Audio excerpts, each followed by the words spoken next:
Je pense que c'est bon là, ça enregistre, il me semble.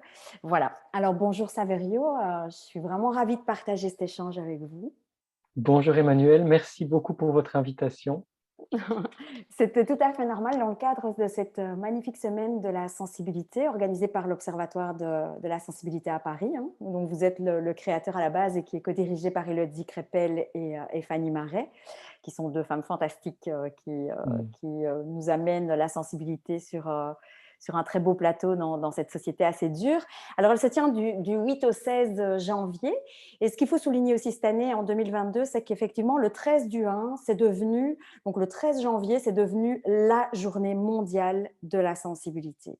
Dans toutes dans toute sa palette, puisqu'il n'y a pas une seule sensibilité, il n'y a pas une Mmh. seule haute sensibilité, il y en a bien plusieurs. Donc, vous voulez vous présenter brièvement ou vous voulez que je le fasse très brièvement? Bah, je vous laisse faire, ça n'a pas grande importance, voilà, OK, oui. donc vous êtes, pour ceux qui ne le savent pas, et je pense qu'ils sont peu nombreux, docteur en psychologie, psychanalyste. Vous êtes créateur de l'Observatoire, ça je l'ai déjà dit, de la sensibilité à Paris. Vous êtes également auteur de nombreux ouvrages que je trouve extrêmement édifiants sur la haute sensibilité. Vous avez collaboré avec Elena Ron, si je ne m'abuse, hein, si mes informations sont toujours bien exactes. Et donc, pour moi, vous êtes le spécialiste francophone et européen, certainement, de la haute sensibilité. Alors, je vais me présenter brièvement. Donc, je suis coach, membre de la Fédération internationale de coaching. Je suis facilitatrice, praticienne en analyse neurocognitive et je pratique la walk and talk thérapie que je trouve très intéressante par rapport aux Mmh. hypersensibles. Je pratique aussi la PNL. Alors aujourd'hui, pourquoi la sensibilité au masculin? Eh bien, je ne sais pas si vous vous souvenez, nous avions eu une brève conversation lors d'une de vos formations ou lors d'un entretien qu'on avait eu sur le fait que dans nos consultations, on avait un pourcentage très faible d'hommes, d'adolescents, de petits garçons qui venaient. Et alors, non pas que la sensibilité soit une maladie, mais c'est vraiment extrêmement faible, à tel point que c'en est interpellant. Donc, Oui. dites-moi? Avec une petite exception en ce Oui, qui me concerne et probablement parce que je suis un homme, moi j'ai plus d'hommes voilà. depuis des années. Quand j'ai commencé ma pratique il y a une trentaine d'années, j'avais plus de femmes qui venaient me voir et progressivement, j'ai eu plus d'hommes, adolescents et adultes qui sont venus me voir et aujourd'hui, ce ratio est encore plus, du côté des hommes que des femmes. Mais je sais bien que je suis une exception et que la plupart du temps, ce sont les femmes qui viennent en consultation ou dans les stages de développement personnel Voilà. ou lors de conférences sur la sensibilité, et cetera, et cetera. Ouais, c'est rassurant pour l'avenir en tous les cas, hein. Donc j'espère que tout Oui, ceci va effectivement, augmenter, de plus en plus et qu'ils vont oser pousser la porte, pour venir exprimer, des choses qui peut-être auraient été enfouies, camouflées ou que sais-je, cachées. Parce que malheureusement encore aujourd'hui dans la société, il est de bon ton de masquer ça, ne fût-ce que dans le milieu du travail, mais je pense également à l'école parce que je vois mmh, beaucoup, d'adolescents, je pense que vous en voyez aussi, d'enfants, de petits garçons qui vivent assez mal leurs différences, leur inadaptation à l'école et du coup, ça pose question encore sur le regard sociétal, sur le regard oui. social, par rapport à la haute sensibilité. Alors, dites-nous, Emmanuel, ce que vous m'avez dit avant d'enregistrer, tout ce que vous m'avez dit sur le masculin dans notre société, c'est très important de le Oui, repréciser. tout à fait. Alors c'était très intéressant parce que je me suis amusée à chercher, des définitions, des synonymes, différentes choses, en la matière et j'ai vu que à masculinité non, à virilité, il y avait, le mot énergie, le mot puissance, le mot sexe, le mot force et le mot masculinité. Il revient celui-là et je me suis dit: «Mais ma foi, si un homme, un garçon, un ado, un enfant va à ce type de qualificatif, heu, qui lui est quasiment imposé par la société, ça doit quand même c'est vraiment dur à vivre. Ça doit pas être facile tous les jours de ne pas se reconnaître là-dedans et de se sentir parfois submergé par ses sensations, par son intuition, par ses émotions, enfin voilà, tout par ses ressentis et donc je me dis: «Mais finalement, c'est quand même déjà un présupposé de départ, vous naissez garçon, vous devez être quelque part comme ça». Quel poids à porter? Oui, c'est un énorme poids qui est sur les épaules de tout le monde en fait, hein, garçons comme filles, Oui, tout à fait. hommes comme femmes depuis des siècles avec, des erreurs d'aiguillage et des raccourcis et finalement une espèce d'idéologie, rouleau compresseur qui a écrasé tout le monde parce que viril, ça veut simplement dire héroïque Ouais. et au départ, ça s'écrivait avec un E. On disait virile pour un homme comme pour une femme et sous le siècle de Louis XIV, on a enlevé le E qu'on trouvait justement pas assez masculin ou pas assez machiste et c'est vrai que nous pouvons être héroïques à certains moments de notre histoire, voilà et que dans ces cas-là, on a probablement beaucoup d'énergie et beaucoup d'ardeur ou de puissance, pourquoi pas, hein? Parce que c'est vrai que quand on est motivé par quelque chose et qu'on s'engage complètement dans une action, on peut avoir beaucoup de puissance, mais ça n'est pas possible d'être héroïque, donc «viril» entre guillemets, ou même sans guillemets, d'être viril tout le temps. Or, le Voilà. problème du machisme, de la phallocratie, du patriarcat, c'est d'avoir imposé la virilité comme modèle idéal absolu que doivent respecter tous les garçons et tous les hommes, au lieu simplement, comme le font les femmes, de développer sa personnalité de femme ou d'homme, Mmh. donc son féminin, son masculin, sachant que de toute façon on est toutes et tous féminins et masculins à la fois, de développer sa sensibilité, son énergie à soi, de la façon qui nous convient à nous. Cette idéologie surplombante, Tout finalement, à fait fait. des ravages depuis des siècles et continue à en faire alors en fait, on agit depuis maintenant des décennies, les féministes et d'autres, pour essayer de casser le poids de cette idéologie machiste et viriliste, mais c'est difficile de la casser, hein, c'est Tout à difficile fait et de la je me permets de déconstruire. rebondir sur une phrase d'un de mes patients. Je vais la lire parce que je ne voulais pas la trahir. C'est, «Toutes ces attentes qui s'abattaient sur moi et s'accumulaient pour finalement me figer ou pire, me broyer sous leur poids». Donc je l'ai trouvé, très littéraire quand il me l'a dit, mais il avait noté dans son petit, carnet bien à lui, sans doute son carnet des émotions ou carnet des ressentis. Et j'ai trouvé ça, je suis restée interloquée parce qu'effectivement, on n'en prend pas conscience, mais ce poids est une forme de chape de plomb chez certains. D'autres le vivent sans doute très bien, mais lui n'a pas su s'extraire des attentes incommensurables qui étaient mises sur ses épaules par à la fois sa famille, par l'école. Oui, en fait, je pense que tous les garçons et tous les hommes sont sous cette chape de plomb. Mmh. Certains s'en rendent compte plus que d'autres. Oui. Il est fort probable que nos dirigeants ou les personnages très dominateurs, très autoritaires, s'en sont servis pour prendre le pouvoir et pour le maintenir, hein, comme les dictateurs à un niveau encore plus fort et qu'apparemment ça ne leur pose pas de problème dans leur déni de leur sensibilité. Mais tous les autres hommes en souffrent et il y a, disons, 2 grands types d'hommes dans ce cas-là. Soit l'homme qui impose aux autres et notamment à ses enfants ou à ses proches, à ses enfants garçons et à ses proches, mais même aux filles, Mmh. cette vision de l'homme, heu et les hommes qui en souffrent et qui, faisant une thérapie ou un chemin personnel, se rendent compte que c'est une grave erreur, et qu'il est nécessaire d'en sortir et qui vont apprendre à leurs fils ou leurs amis ou leurs proches une autre façon de voir le masculin, une autre façon de voir la vie et la relation et ces hommes-là sont les moins nombreux. Or, quand nous sommes sensibles, a fortiori plus sensibles, nous souffrons en silence ou pas, d'autant plus de cette idéologie viriliste qui fait du mal à tout le monde. Oui, tout à fait, parce que j'avais noté aussi les fameuses 3 qualités, culturellement associées, c'est cette fameuse force physique, c'est ce courage, cet héroïsme guerrier dont vous parliez avec ce soupçon de domination qui se cache derrière et la puissance sexuelle aussi, qui est souvent attendue également, de l'homme.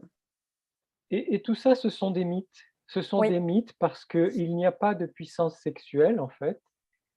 Heu, in abstracto, ça n'existe pas.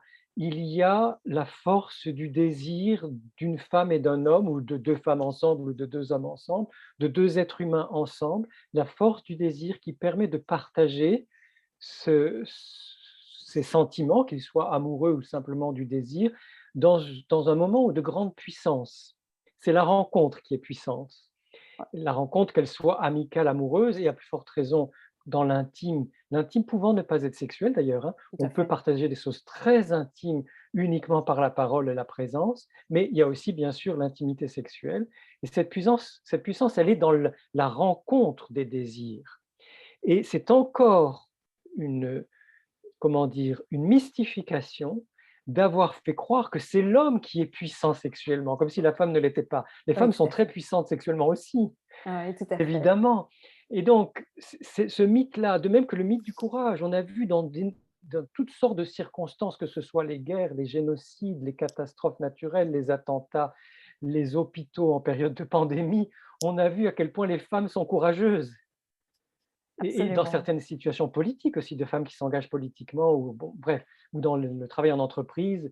Dans toutes les circonstances de la vie, les femmes se montrent très courageuses et donc le courage n'est pas une affaire de sexe, ou de sexuation, de genre, ça a à voir avec le cœur, ça a à voir avec la conscience et l'engagement de soi. Donc on voit comment ces définitions, même dans les dictionnaires, elles sont tendancieuses. Tout à fait. Et c'est triste. Et quand vous parliez tout à l'heure de puissance, c'est cette intensité aussi qu'on pourrait mettre derrière, cette intensité qui unit, cette force du lien, de toute cette, ces sensations, ces émotions, ces ressentis, ces pensées aussi, tout cet emballement aussi, qui parfois peut être un peu très débordant, on va Voilà, dire. débordant, envahissant ou débordant, les 2 à la Envahissant ou fois. débordant, oui, en effet. Et c'est là qu'on rejoint la sensibilité élevée, la haute sensibilité, où effectivement ça va être une affaire d'intensité, Mmh. où cette sensibilité amoureuse ou sexuelle, ou cet engagement dans un travail qu'on aime, ou cette amitié auquel on a envie de se dévouer corps et âme, eh bien on va y mettre beaucoup d'intensité. Ouais. Et cette sensibilité élevée qui est la nôtre va nous permettre justement de vivre de façon plus puissante. Elle est là la puissance, Oui. elle est dans l'intensité de la sensibilité. Elle va nous permettre de vivre de façon plus puissante notre travail et toutes nos relations et même la relation avec nous-mêmes, même notre vie intérieure. Ça ne doit pas être simple pour un petit garçon à l'école, hein, de vivre tout ça et effectivement s'approprier cette vision des choses qu'il n'est pas encore, en mesure de s'approprier parce qu'il n'est pas encore 100% autonome par rapport à ça. Il n'a pas encore toutes les clés, il ne connaît pas encore toutes ses ressources. Sans doute qu'il les sent, mais il ne les connaît pas encore toutes, donc ça ne doit pas être simple. Qu'est-ce que vous conseillez aux conseiller n'est peut-être pas le mot juste, mais qu'est-ce que vous diriez à un parent, à un père face à son fils, à un instituteur, face à son fils, face à un petit garçon dans sa classe qui éprouve effectivement ces débordements émotionnels, toute cette intensité? Alors, je pense que de toute façon, que ce soit le père ou la mère, que ce soit le professeur homme ou femme, l'instituteur ou Ouais, l'institutrice, c'est très proche finalement, la juste attitude bienveillante de l'adulte c'est face à juste. l'enfant et notamment là, puisqu'on parle des garçons, face aux petits garçons. Je pense que ce qu'il est important, c'est de ne pas chercher à endoctriner l'enfant. Il ne s'agit pas que le père ou la mère ou l'oncle, la tante, le grand-père, la grand-mère ou un professeur homme ou femme dise à un petit garçon ou même à une petite fille, parce que parfois, enfin souvent même les petites Oui, filles ont été endoctrinées sur ce que aussi, c'est qu'être un garçon, exactement. et qu'elles étaient de toute façon les inférieures des garçons et que ça allait être comme ça toute leur vie. Donc l'endoctrinement finalement, il concerne autant les filles que les garçons. Tout Mais à fait. restons-en à la relation avec un petit garçon à l'école ou en famille. Il ne s'agit pas d'endoctriner l'enfant pour lui dire voilà comment c'est d'être un garçon ou d'être un homme, mais toujours dans la disposition de la communication bienveillante ou dite non violente, Oui, ou de toutes les approches centrées sur la personne. Qu'est-ce que tu ressens toi là maintenant? Dans cette situation joyeuse ou triste, heureuse, malheureuse, facile ou difficile, qu'est-ce que toi, petit garçon, qu'est-ce que toi, petit humain, tu ressens là? Dis-moi quelle est ta sensibilité. Et c'est comme ça que l'enfant grandit, en découvrant sa façon singulière d'entrer en contact avec les autres, en relation avec le monde et avec les événements.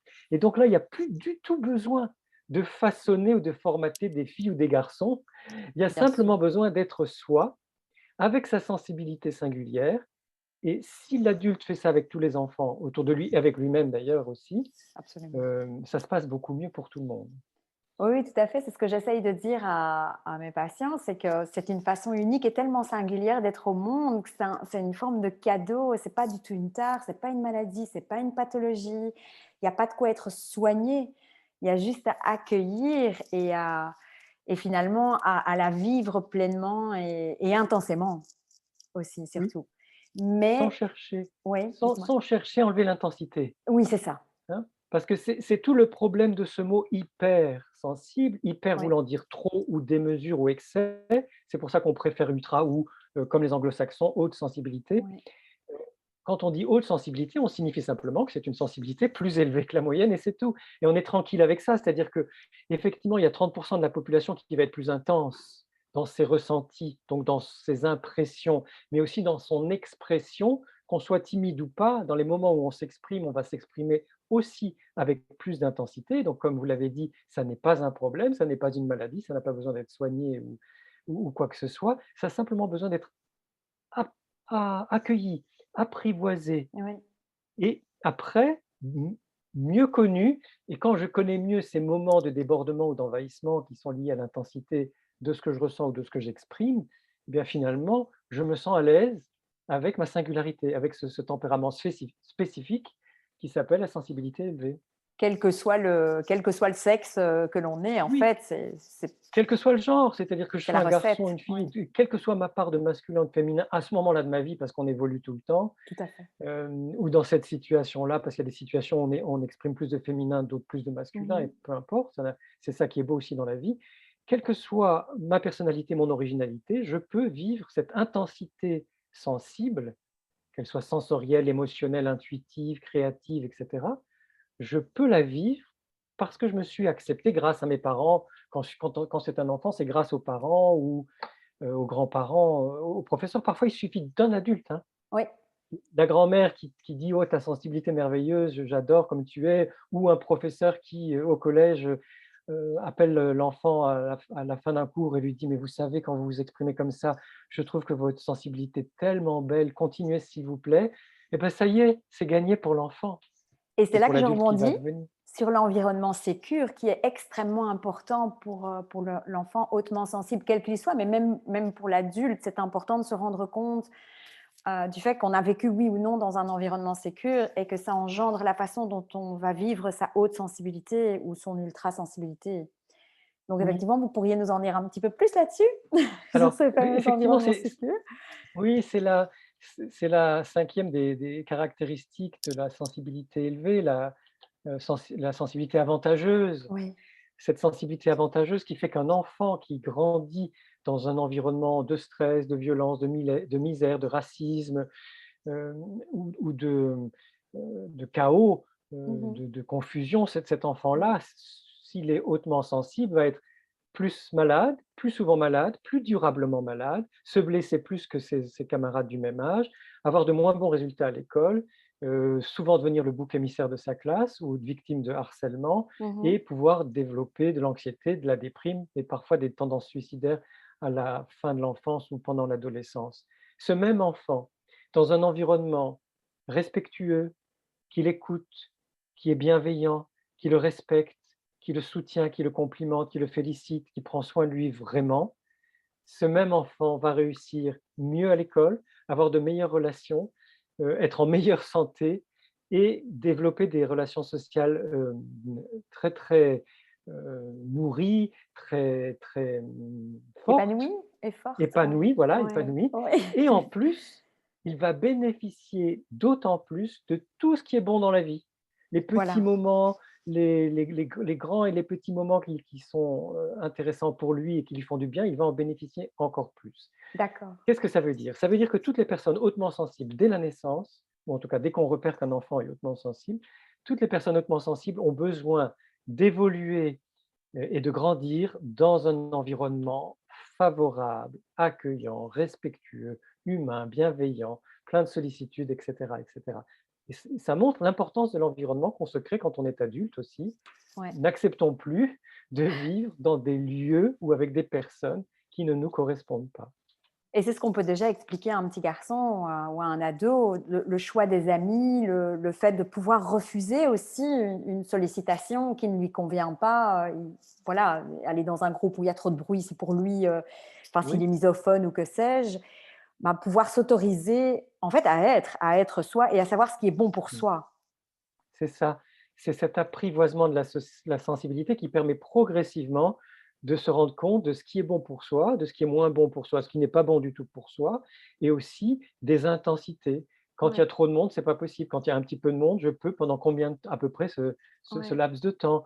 Quand si je vais faire des courses avec mes parents dans un centre commercial ou si je vais au cinéma, j'ai besoin de me reposer avant et après.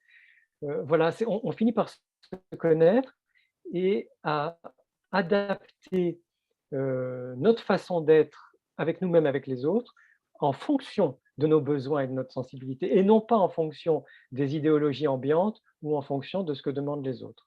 tout à fait. Et donc, en fait, quelque part, que ce soit pour les professeurs, pour les familles ou autres, c'est ni surprotéger, ni abandonner l'enfant à lui-même non plus et à ce tourbillon qu'il vit.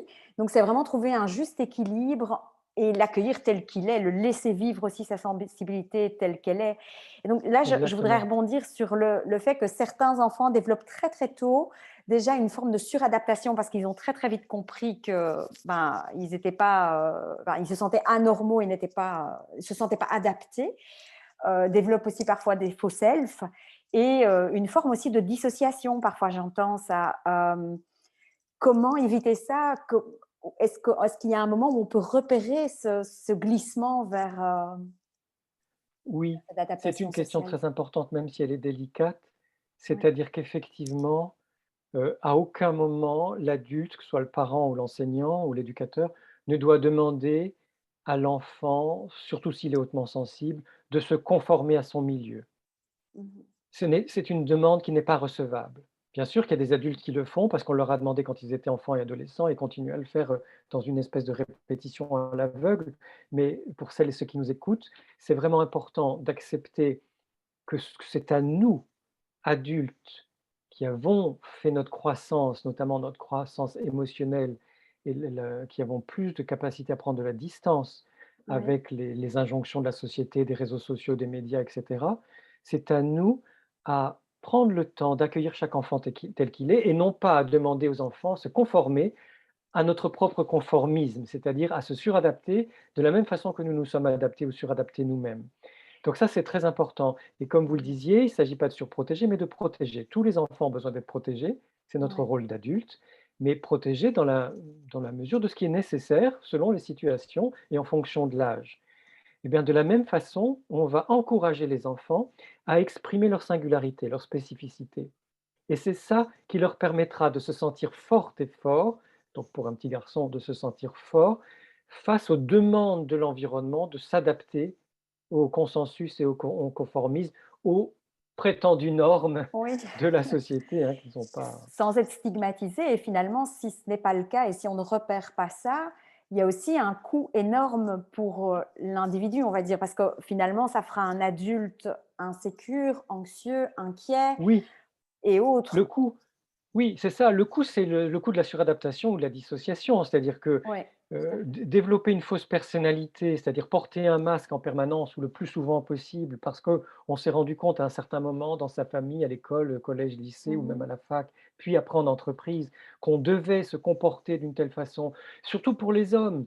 Les hommes qui essayent de ressembler à des hommes alors qu'ils vont Absolument. imiter, ceux qu'ils croient être des hommes alors qu'il n'y a pas un homme qui soit plus un homme qu'un autre, hein, c'est pareil que pour les femmes. Mmh. Chacun est homme ou femme à sa façon, eh bien, ils vont effectivement, ces hommes-là, se suradapter, heu, singer d'autres hommes, enfin Mmh. d'autres prétendus hommes, du point de vue social ou du point de vue idéologique et perdre complètement le lien avec leur sensibilité profonde, avec leurs aspirations, avec leurs vrais désirs et cetera et se construire sur un modèle complètement artificiel. Donc ça, c'est le coût est immense parce qu'il y a un sacrifice de soi qui emmène justement certains hommes en thérapie, parce qu'ils n'en peuvent plus, d'avoir fait tant d'efforts pour ressembler à ce qu'on attendait d'eux et de ne jamais pouvoir être eux-mêmes Ils sont et qui quelque font part des coupés burn-out. d'eux-mêmes. pardon. Ils sont Oui, totalement oui, coupés d'eux-mêmes alors, donc oui, c'est ça. ils sont Ils s ils sont coupés d'eux-mêmes et alors dans les cas les plus graves, on aboutit à cette dissociation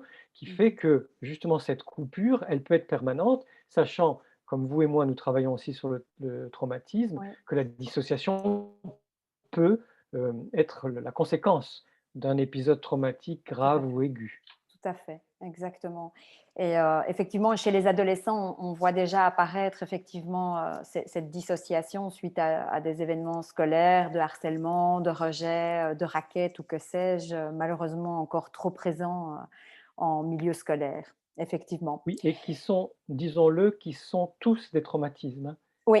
Être harcelé, être le bouc émissaire de sa classe, vivre du racket, être moqué, de façon répétitive ou rejeté dans sa classe et cetera, à cause de sa sensibilité ou parce qu'un petit garçon ou un adolescent garçon ne correspondrait pas, à l'idéologie viriliste, qui traîne encore malheureusement dans les collèges et les lycées.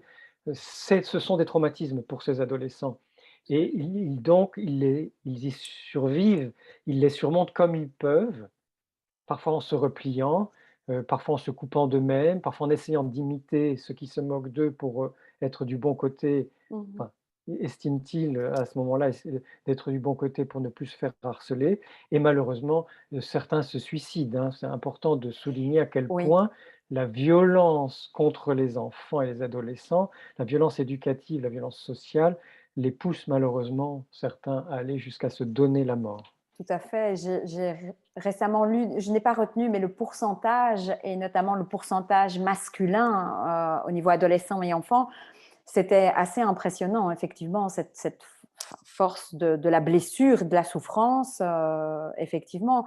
Et pour éviter des remarques, souvent, ils ont une tendance à essayer de tout faire pour plaire, mais ça ne Mmh, fonctionne pas. Et, mmh, ils s'autocritiquent aussi, ils s'autodévalorisent aussi en essayant de se fondre au groupe. Et c'est tellement compliqué de leur expliquer, mais non, ça n'arrangera rien, mmh, mmh. ça ne réglera rien parce qu'il n'y a rien à faire. Cette différence, elle est là, le décalage est là, mais il y a une manière qui est différente de l'aborder qui serait plus salutaire pour Mmh. une meilleure économie de soi et de son énergie, de sa fatigue, etc. Parce que beaucoup adolescents déjà sont extrêmement fatigués des situations qu'ils vivent. Oui, ces situations de confrontation permanente, parce que le problème du bouc émissaire ou de la victime ou de l'adolescent qui est désigné comme n'étant pas conforme, soit parce Oui, qu'il est trop sensible, soit parce qu'il oui, il n'est pas assez «viril» entre, 1000 guillemets, hem, ces adolescents-là, quand ils ont été désignés par un groupe ou par quelqu'un dans le groupe comme étant pas conformes aux idéaux de ce groupe, ils vont rester pendant toute l'année et parfois pendant toute la scolarité au collège ou au lycée, oui. la cible des mêmes moqueries, des mêmes injures, des mêmes insultes, des mêmes, maltraitances et cetera et cetera et parfois quand on est adolescent, moi ça m'est arrivé, hein, quand j'étais au collège, Mmh. quand on est, grand enfant ou jeune adolescent et qu'on est moqué comme ça, on fait énormément d'efforts pour essayer de s'intégrer au groupe, global de la classe ou au groupe des garçons. Mais comme on a été rejeté au début et moqué, ils ne veulent pas.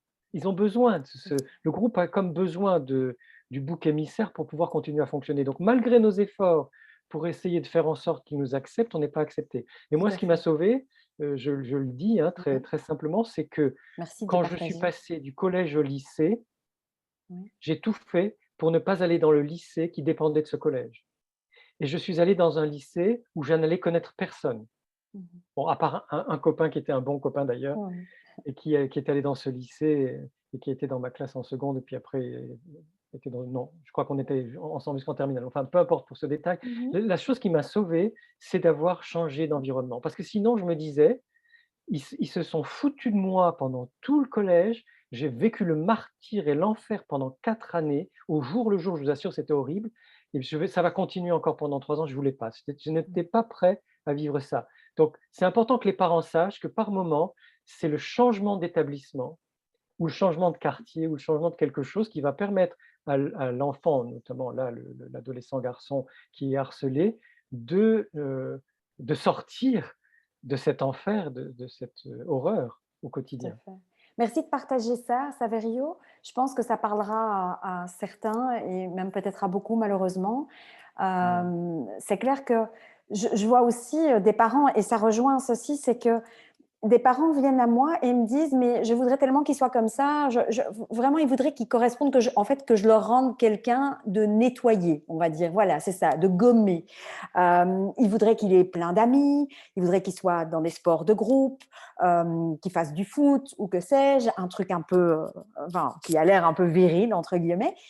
Et je suis parfois démunie parce que je me dis, mais tant d'attentes, ben moi je ne saurais pas. Puis je vois ce gamin qui me regarde et l'air de dire, mais ça ne va jamais s'arrêter en fait, au secours. Donc parfois, Oui, et en effectivement, plus, la famille oui, et aussi en plus dénigre. c'est une fausse quête. Alors pour rester dans Oui, l'exemple personnel, moi j'étais tout à quelqu'un de fait. très sportif, Oui. très costaud. Je jouais au foot, à tous les sports, de garçons, au handball, au basket. J'étais dans des clubs, je faisais du sport Mhm. beaucoup dans la semaine et cetera. J'étais un très grand nageur, et vous voyez, c'est pas ça. C'est-à-dire que mes parents peut-être croyaient, ou mon père qui était très, très viriliste, qui nous avait interdit de pleurer et qui tenait à ce qu'on ne pleure jamais, hein, qu'on ne montre pas nos émotions, et moi Bien j'ai sûr. réussi pendant, des années à ne pas montrer mes émotions, et c'est grâce à plusieurs psychanalyses et thérapies que j'ai réussi à retrouver ma sensibilité, mes émotions et la capacité de pleurer, le don des larmes qui est Oui. vraiment fondamental. Mais j'avais beau être très sportif, donc apparemment, dans l'idéal qu'auraient pu, accepter les garçons, ils avaient tout de même perçu derrière ce goût pour le sport, une sensibilité différente, une sensibilité élevée et plus dans la finesse que dans la brutalité, et rien que ça, ça a fait que j'ai été harcelé pendant 4 ans au Oui. collège.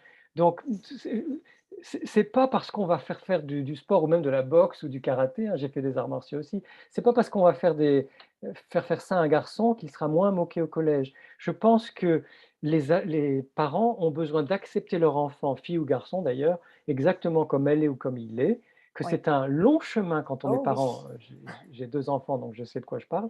C'est un long chemin quand on est parent d'accepter nos enfants exactement comme ils sont et de les respecter comme ils sont et de les aider à s'épanouir dans leur singularité, plutôt que de vouloir changer l'enfant pour qu'il corresponde soit à leurs propres fantasmes ou à leurs idéologies à eux, soit à celles qui sont en vogue au collège ou au lycée.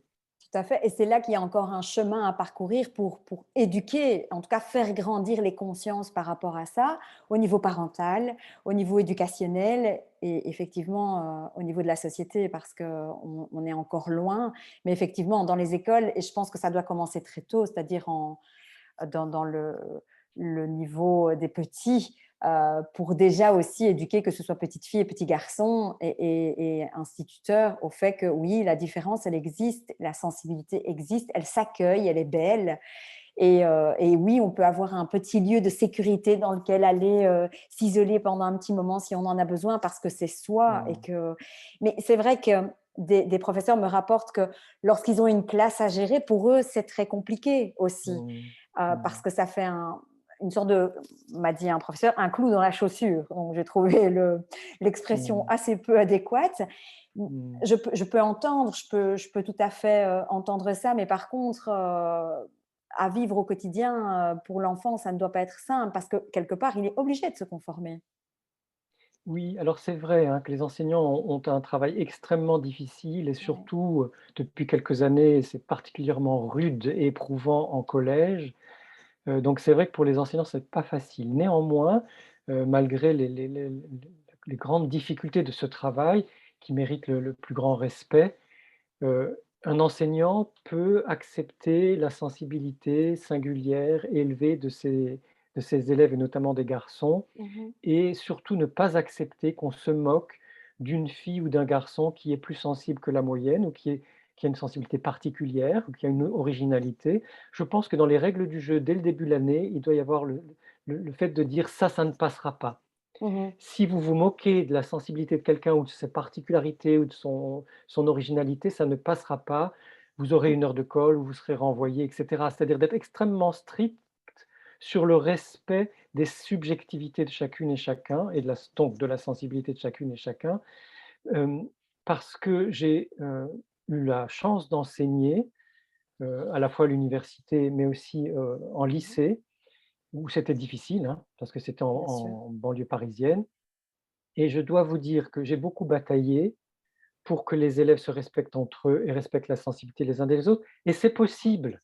C'est possible, C'est-à-dire qu'on y se consacre beaucoup merveilleux. Mmh. d'énergie en début d'année et à chaque retour de vacances, Ouais. mais à partir du moment où les règles sont claires, je vous assure que les moqueries, les injures, tout ça, ça s'arrête parce qu'on sait que le prof ne laissera pas passer et que parfois il vaut mieux consacrer 10 minutes par heure ou 50 sur les 50 minutes du cours, il vaut mieux Ouais. consacrer 10 minutes, que ce soit au début ou pendant le cours, pour ne rien laisser passer des moqueries contre la sensibilité singulière de chacune et chacun, que de vouloir absolument appliquer le programme sans faire respecter des valeurs humaines fondamentales, parce que là, c'est le bazar.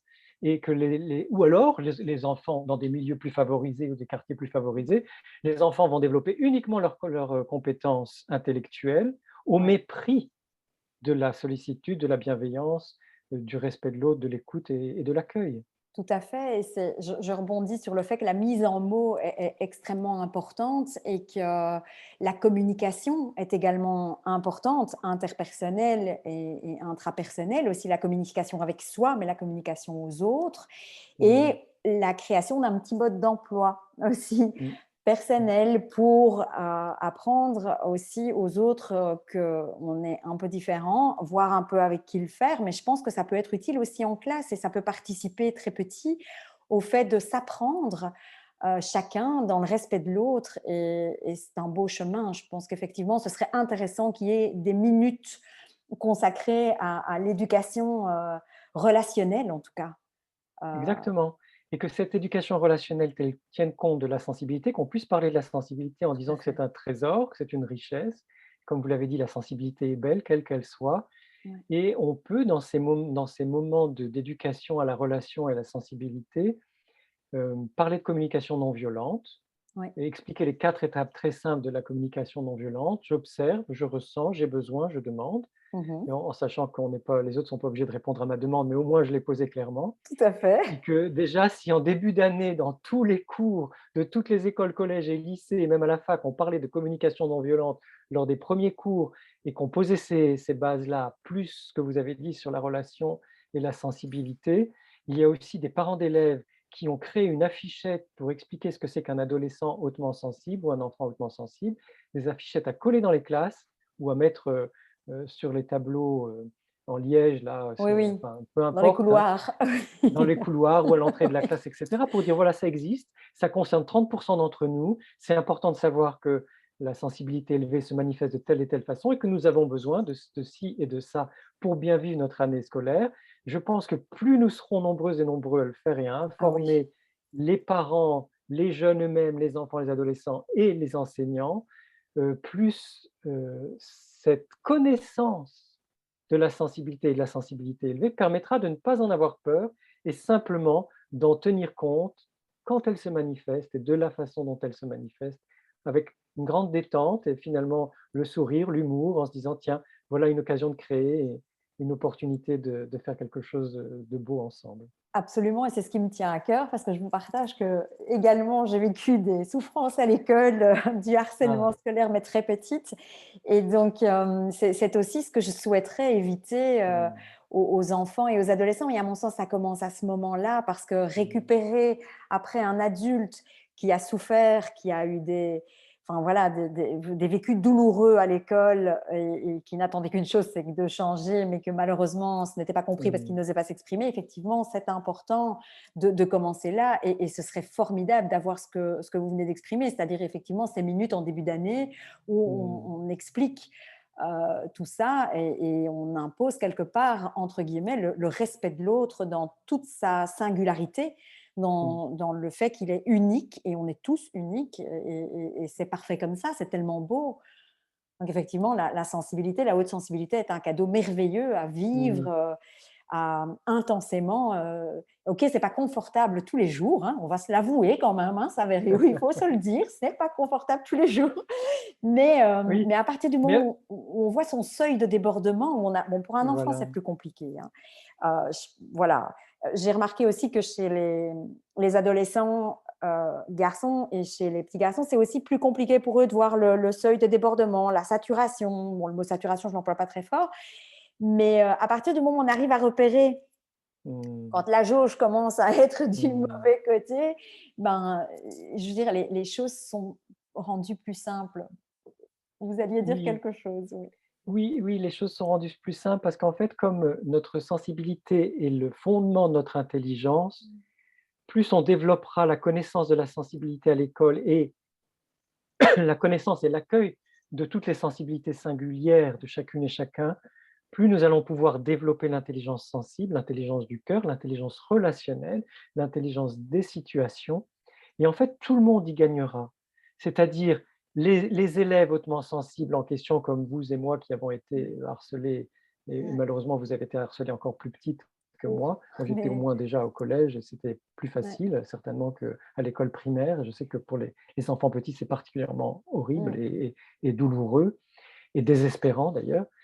Euh, que plus nous serons capables de comprendre, accepter notre sensibilité, plus nous allons développer l'intelligence collective finalement, Bien sûr. l'intelligence singulière, individuelle, mais aussi collective.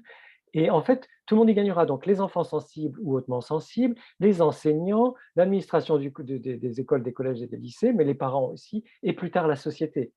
Mais Donc oui, finalement, et je voulais rebondir aussi sur confortable. oui, C'est-à-dire que oui, c'est vrai que nous vivons de façon intense, passionnée, engagée et que ouais, ça n'est pas confortable. Mais à partir du moment où on a laissé tomber le l'exigence de confort, à partir du moment où on ne cherche pas à vivre confortablement, on vit beaucoup mieux. absolument. Et où Donc on laisse de côté le finalement, regard des autres, la honte, voilà, la peur, on vit beaucoup mieux, je le confirme. Oui, c'est mais vrai. voilà, donc essayons de transmettre ça, voilà, aux personnes qui nous écoutent déjà et puis les Oui, personnes qui nous ouais, écoutent, si elles peuvent le transmettre à leur tour, à leurs proches. ouais.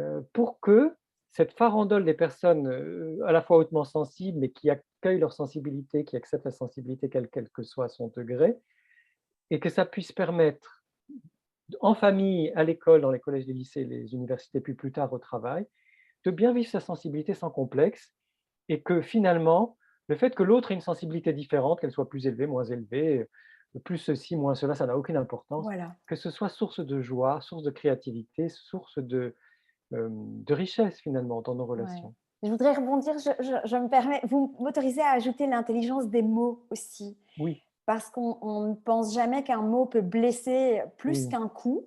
Et je trouve que c'est intéressant de s'autoriser aussi l'intelligence des mots. Et, et voilà, et que s'aimer de manière inconditionnelle aussi. On est unique et singulier, chacun dans notre particularité, et on se complète tous sans doute très bien. Il y a des gens à qui on ne conviendra pas, d'autres à qui on conviendra, mais peu importe. Et mmh, si je peux me permettre d'ajouter, c'est que connaître ses besoins mmh, et aussi ses valeurs, et il y a des valeurs qui reviennent mmh, régulièrement, moi j'entends chez des ados qui savent déjà très bien dire ça, c'est la valeur du lien aussi qui est extrêmement importante pour nous, mais pas le lien à tout prix, j'ajoute mmh, toujours, mmh, de la mmh. sincérité, de l'authenticité, Voilà. Mmh, de l'harmonie, de la beauté aussi, et pas la beauté juste physique comme elle est véhiculée par la société, mais non, cette beauté du monde, ce lien à la nature, ce lien aux animaux, ce lien à plein de choses subtiles. Et voilà, oui je et m'emballe. justement oui, oui, mais justement, je pense que l'intelligence des mots, c'est très, très important et nous avons essayé d'être dans l'intelligence des mots tout au long de cette conversation en choisissant nos mots. Parfois, ça prend quelques secondes ou microsecondes de plus, mais c'est important de Ouais, choisir nos mots. ouais, Donc l'intelligence des mots est fondamentale, mais aussi effectivement l'expression de la beauté. ouais, Qui ne soit pas qu'une beauté physique, vous avez raison. Et je dirais, exprimons nos émotions aussi, et notamment, ouais. c'est important que les hommes s'autorisent à Oui.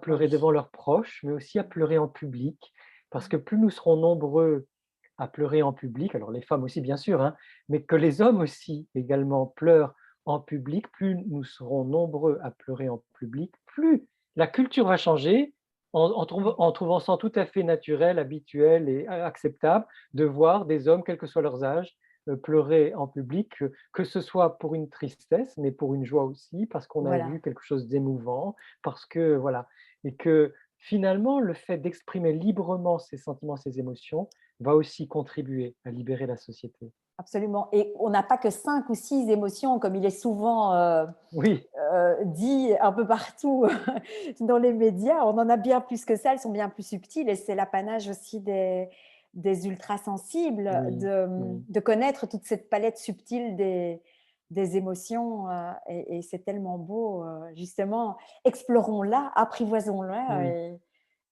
et continuons sur cette belle lancée de cette haute sensibilité qui finalement se déclare maintenant de plus en plus oui, tant et mieux. enfin, voilà, c'est un beau cadeau pour la société, je pense. Exactement, c'est un beau cadeau pour tout le monde et soutenons-nous, entre personnes sensibles et hautement sensibles, soutenons-nous pour pouvoir vivre cette singularité et vivre, l'intensité de notre sensibilité, voilà, en nous accueillant, en nous comprenant, en étant solidaires aussi de façon sensible.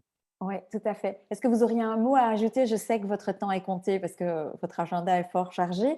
Hem, Est-ce que vous auriez un mot à ajouter pour le masculin hautement sensible? Alors, hem oui, je pense que masculin et hautement sensible se conjuguent très bien. Ça se conjugue justement dans la Oui, spécificité, l'unicité, la singularité. Chaque homme est différent et donc chaque sensibilité étant tout à fait. différente, chaque homme hautement sensible a, une façon qui lui est propre de vivre sa sensibilité élevée à sa façon en tant qu'homme, dans un corps d'homme, une histoire d'homme. Continuons à développer le masculin et le féminin chez chacun d'entre nous parce que si je développe beaucoup de Oui, féminin, ça me permet aussi de mieux comprendre les femmes et d'accueillir le féminin des femmes, mais aussi le féminin des hommes d'ailleurs. Donc soyons aussi dans cette richesse intérieure du masculin et du féminin. Et puis, essayons de nous dire que finalement la sensibilité n'a pas de genre. J'entendais, tout à fait. dernièrement une femme hongroise, dire qu'en hongrois il n'y a pas de genre, dans la langue et que donc il est impossible de dire que si Dieu est masculin ou féminin. Et c'était une femme très inspirée de sa conférence, c'était vraiment passionnante. Et bien, c'est pareil pour la sensibilité. C'est pas parce que le nom est féminin, et tant mieux finalement s'il l'est, ça nous Tout à évite de fait. tomber du côté du virilisme. C'est une grande chance. Oui. Mais faisons en sorte que dans le vécu, la sensibilité ne soit pas genrée, qu'il n'y ait pas de genre de la Oui. sensibilité. Chacun de nous la vit à sa façon et c'est ça qui est merveilleux. Donc soyons vraiment dans la liberté, dans l'ouverture du cœur et voilà, merci à celles et ceux qui nous écoutent et merci à vous Emmanuel de m'avoir, Merci à vous invité. aussi, Saverio, pour ce bon moment de partage. On pourrait continuer des heures et j'ajouterais, soyons, aimons-nous, inconditionnellement, soyons authentiques Oui, et vivons, pleinement et intensément. Voilà. Je tout vous à fait. remercie. Merci. Merci beaucoup. Merci.